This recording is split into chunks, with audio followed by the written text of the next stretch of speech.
इसलिए नहीं चाहते थे, वो सोचते थे कि मुझे जो है हरि खिलाए, परमात्मा खिलाए।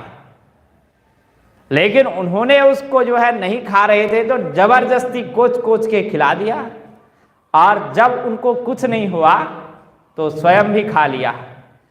पर उनको विश्वास हो गया कि देखो योगक्षेमम वहाम्यहम्, परमात्मा खिलाता है, अगर कोई खाएगा नहीं तो जबरदस्ती खिलाएगा, पीट पीट के खिलाएगा, दूसरों को भेज देगा खिलाने के लिए, जहां जाओगे वहां भेज देगा और खिलाएगा जरूर। इस समय कुंभ में भी जो जाएगा वो कभी भूखा नहीं मरेगा, उसको जरूर खिलाया जाएगा। इधर देखो जबरदस्ती बुलाएंगे। वो लोग भी जो सेवादार लगे रहते हैं ना, वो भी सोचते हैं जल्दी जल्दी पूरा हो जाए, फिर हम भी थोड़ी देर विश्राम करें, तो जबरदस्ती बुलाते हैं, आओ खा जाओ। हरिद्वार में भी ऐसा करते हैं, पकड़ पकड़ के लाते हैं, दे इधर आजा आजा प्रसाद ले जा, तो बढ़िया से खिलाते हैं। तो ऐसे जबरदस्ती खिलाने वाले ये भगवान के मंदिर में ही मिलेगा। सनातन की ये खूबसूरती है कि यहाँ खिलाया जाता है, यहाँ सबको तृप्त किया जाता है, किसी को भूखा नहीं रखा जाता। अन्नदान महादान यही कहा जाता है। तो उनको पता चल गया कि ये भगवान तो योगक्षेम करने वाले हैं, जबरदस्ती खिला देने वाले हैं।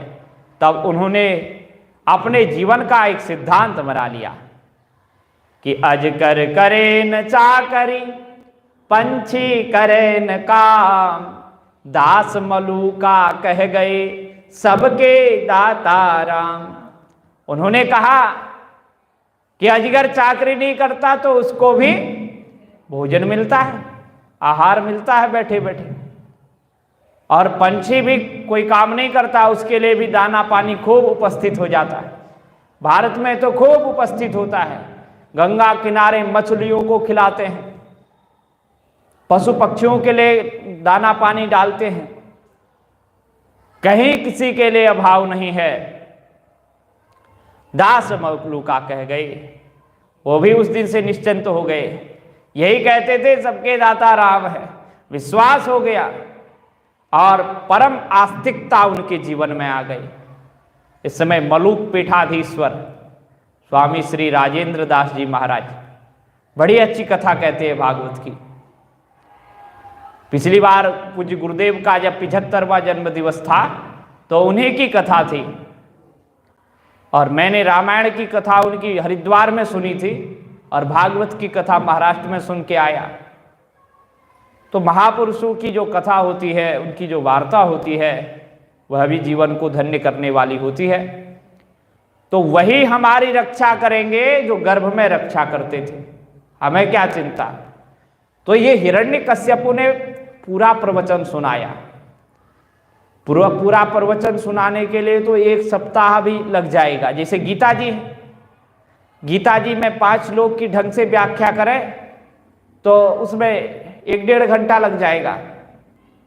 वैसे ही यहाँ भी इस अध्याय में लगभग इसी ने 20-25 श्लोकों में ये आख्यान सुनाया है।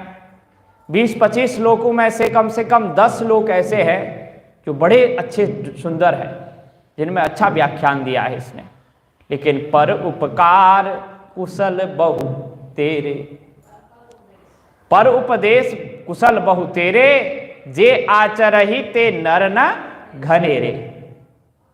तो इसने उपदेश दिया, इसके पिता माता, इसकी भाभी, इसके वो जो भतीजे थे सब थोड़ी ठीक ठाक अवस्था में आ गए। फिर उसका अंतिम संस्कार सब कर दिया।